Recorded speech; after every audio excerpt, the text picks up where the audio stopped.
Nemo Radio is on the air. A, B, C.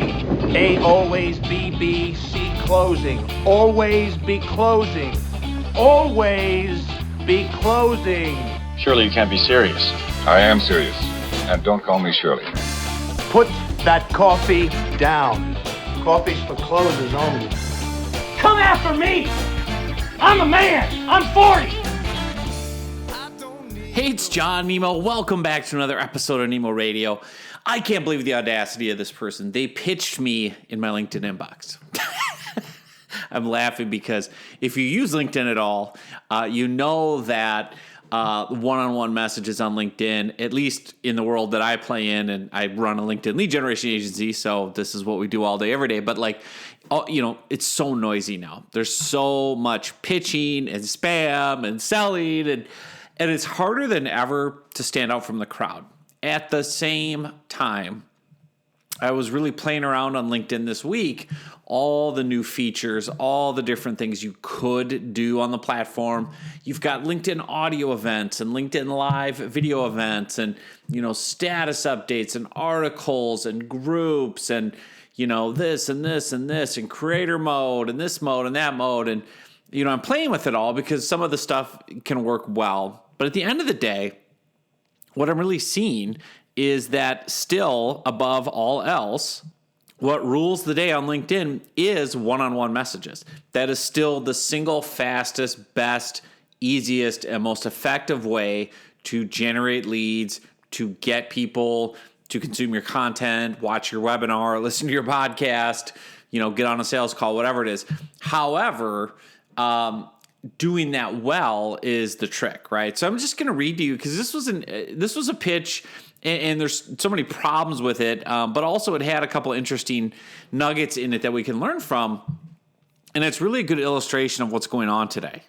And really, as I read the pitch, it kind of reminded me kind of the holistic part of marketing and branding and trust building, authority, credibility. So anyway, I get the pitch in my LinkedIn inbox. Hey, John, I just to ask, so they start with some broken grammar there.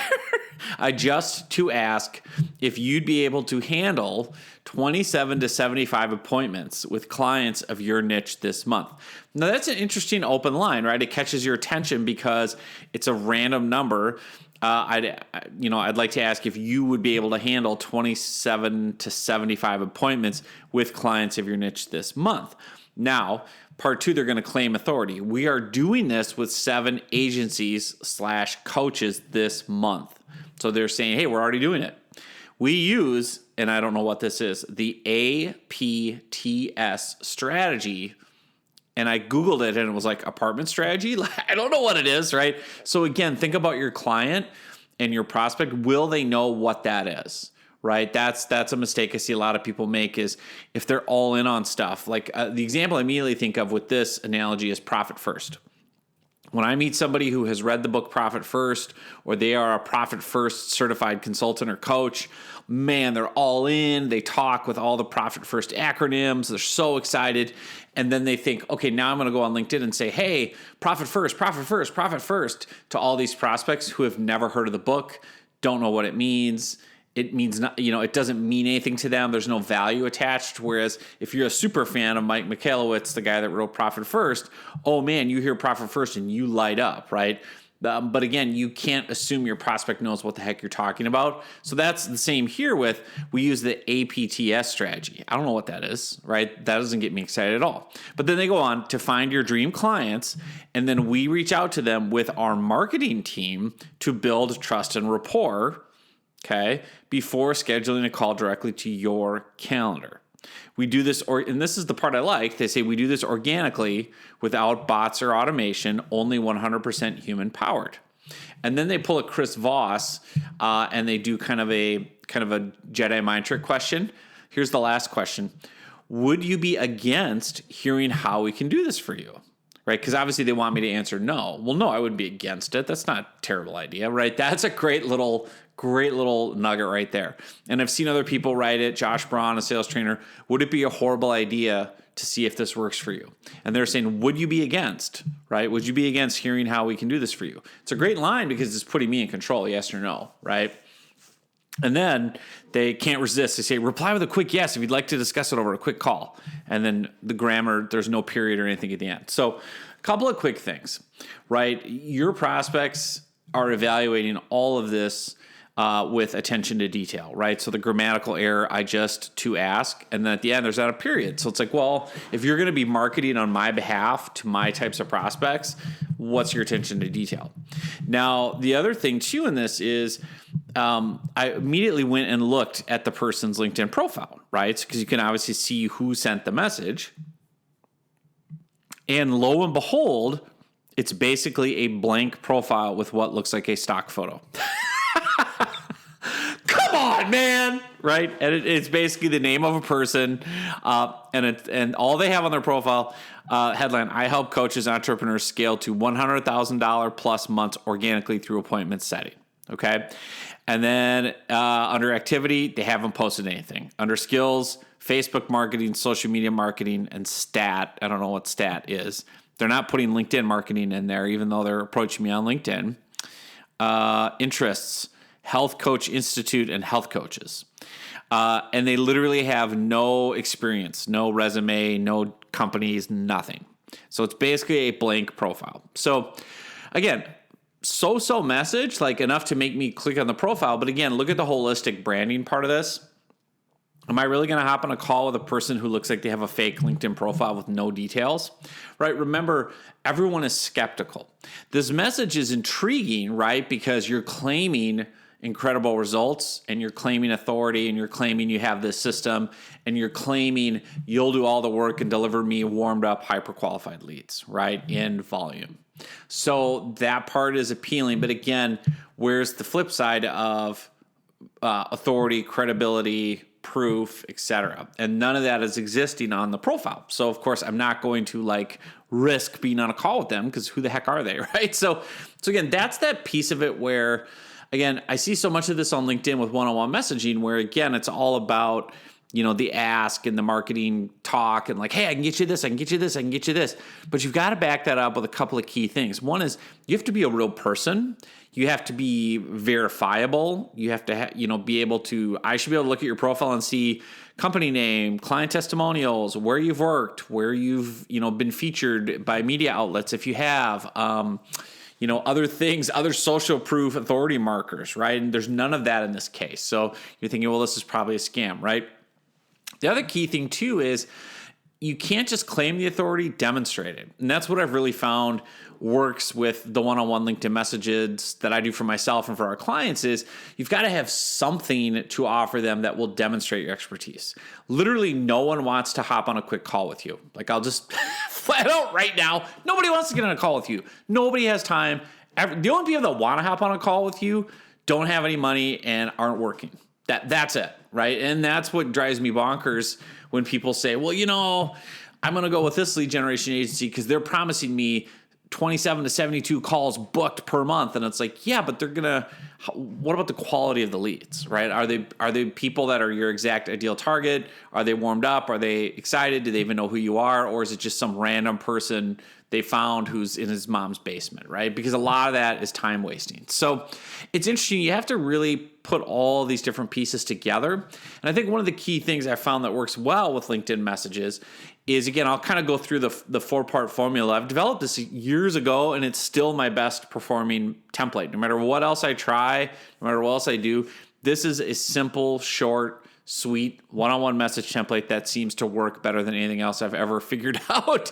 And you basically start with a question. You say, hey, insert the name of the person. Curious, are you looking for help with blank? Curious, would you be interested in blank? Curious, are you looking to learn how to blank? Blank is some sort of benefit they would want.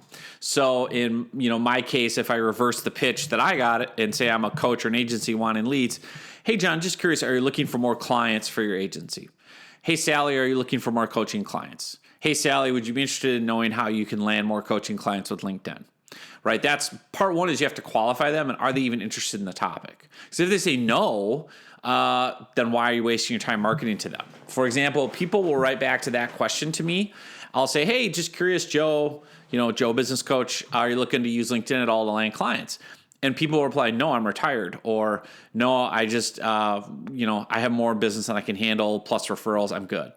And that is great for me. That does me a favor. I can take them off my list and put more time and resources to other people, right? Like, there's no sense trying to market to someone that doesn't want what you have. That's like going to someone with a glass of water and saying, are you thirsty? And they go, no, I just had like 2 Diet Cokes. I'm good, man. Like, go away. So again, you got to figure that out first. Qualify, are they even interested in your topic? So curious, are you interested in blank? Super simple, right? Yes or no, right? Are you interested in this or not?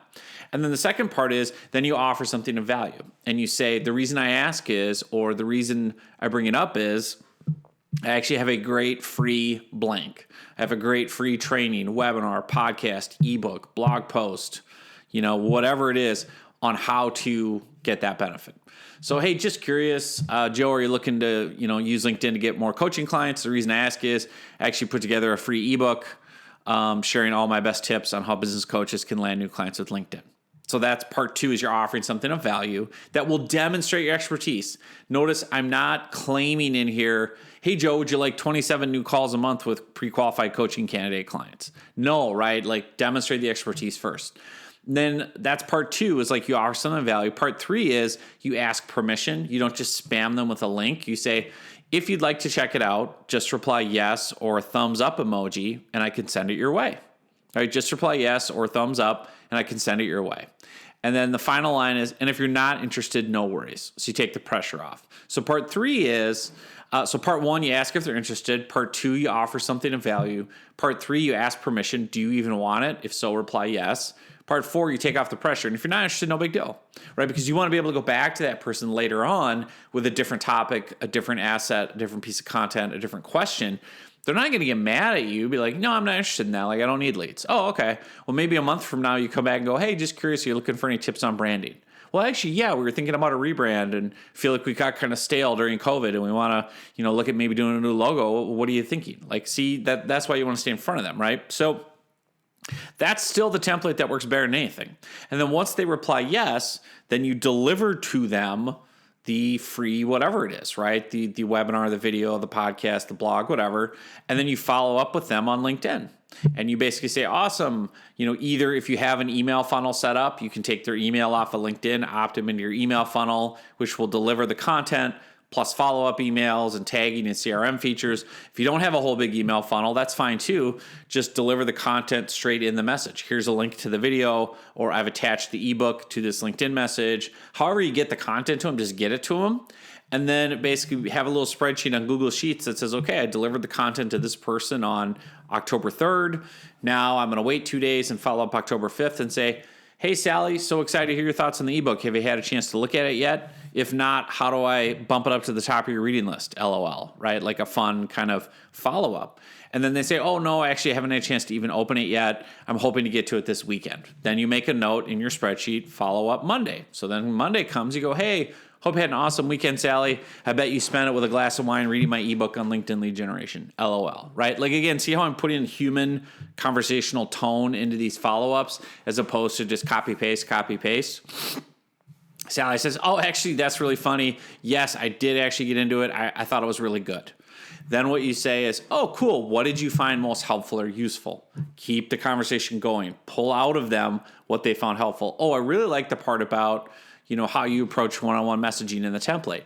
And then you say, oh, fantastic. Well, if it would be helpful, would you like to learn more via an online course I have based on the ebook? Or if it would be helpful, would you like to hop on a quick call and I can give you more ideas and templates and scripts to use with the one-on-one messages? Oh, sure. Okay. Now you book the call, right? Because again, if you can get them to go through some sort of free content first that demonstrates your expertise, that shows them how to solve a problem, that shows that you're the real deal, then they get warmed up, they get to know, like, and trust you, especially if you can put your personality into your content. So you can put a little bit of your story, your hero's journey. If it's audio or video, obviously they can hear you and see you, which is awesome. And they get to know, like, and trust you and your personality, your unique communication style, all that good stuff.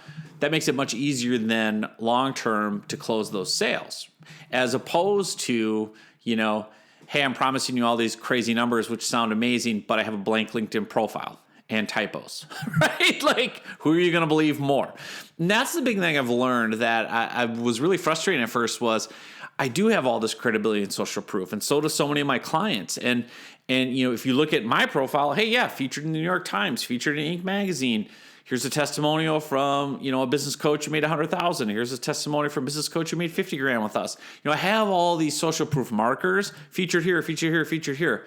End of the day, that's not what gets people to buy. They have to still feel like my approach will work for them personally, and they have to feel like they connect with me, that I understand them, that I get what they're trying to do, and that I can solve it. That's been the big thing that I've had to discover is, yes, it's great to have all the social proof, authority, and credibility. That's, helps people see like, oh, wow, you're the real deal. You're featured here, you're featured there. You must be good. So they'll talk to you. But you still have to create that connection, that bond, that trust of, great. And, tell me about your story. Okay, you're a coach. Who's your target audience? Who are you trying to reach? What have you tried so far? Why do you feel that hasn't worked? What are you trying to achieve? Where are you trying to go? Okay, and then what you do is what I'm learning, again, in Chris Voss's book, Never Split the Difference, is you really have to listen and then repeat back to people what they're telling you. And say, okay, so from what I'm understanding, what you really want to do is X, Y, and Z. And that shows people and validates in their mind, oh, you were listening. You're seeing exactly what I'm trying to do.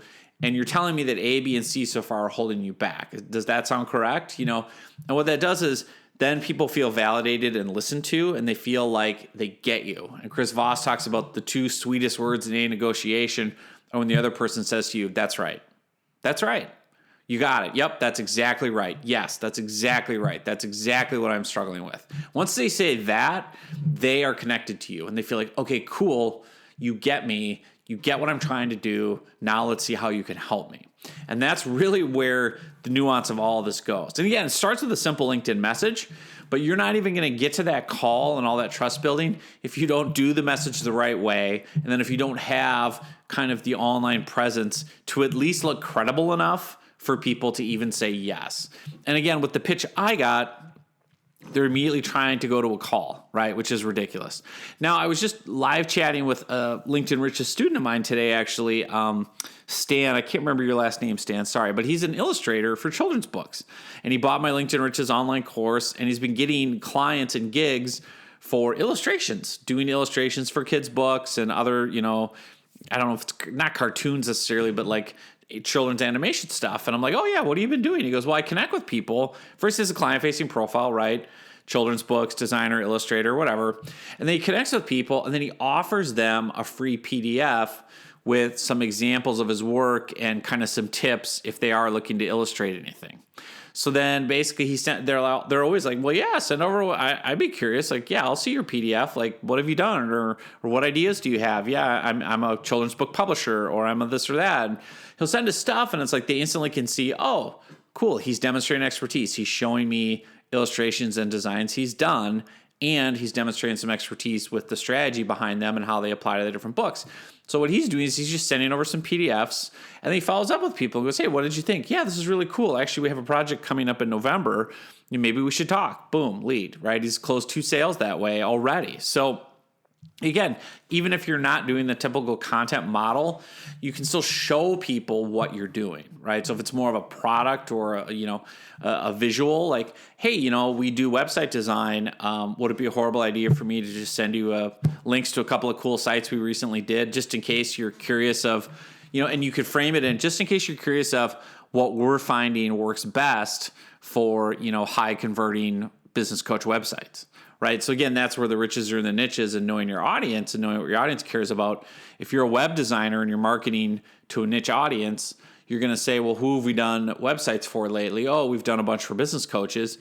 Go to other business coaches, send them examples of the websites you did, and say it in the way of, hey, I have no idea if you're even in the market for a new website or if you even care. But if you're just curious, like what, some of the websites that we've built recently, they're performing well. We've really tried to optimize them. This might give you some ideas for your own website of how to structure it or lay out elements.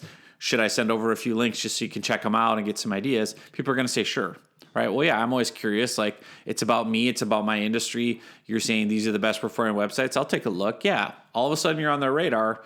You show great work. You demonstrate great work through the websites you built. now they have you in mind, if and when they need a website, and or since they're a coach and know other coaches, if they know anyone looking for a website. This happens to me all the time. I stay in front of people with all these LinkedIn tips. I'm constantly getting referrals. Oh, how did you find me? Well, so-and-so said you're the guy to talk to about LinkedIn lead generation. Or so-and-so, I was talking to so-and-so and saying, I really think my clients are on LinkedIn. And they said I had to read your book, or I had to get this, or I had to get that. And it's like, that's that, having that kind of army of, quote, salespeople for you that you don't even know exist, which are just people that find value in what you do, feel like you're an expert. And so therefore, when their friends or colleagues or coworkers ask for insights, they're going to think of you and say, oh, yeah, you need a children's illustrator. There's a guy I'm connected to on LinkedIn. He shares tips. He's awesome. Check him out. His name is Stan. Here's his stuff. Boom. So there you go. I'm obviously not going to respond to the pitch I got today. At least there was so much wrong with it. But it spurred me to think about what goes into a good pitch and all the different pieces. And so I will also put in the show notes a link to my LinkedIn Messaging Magic training and templates. So if you do want to take the topic of today's podcast further, I'll give you a link to a video training that walks through this one-on-one messaging template and script that I've been talking about. And obviously the online courses on there and stuff too. So with all that said, thanks so much for listening, and we'll see you soon on another episode.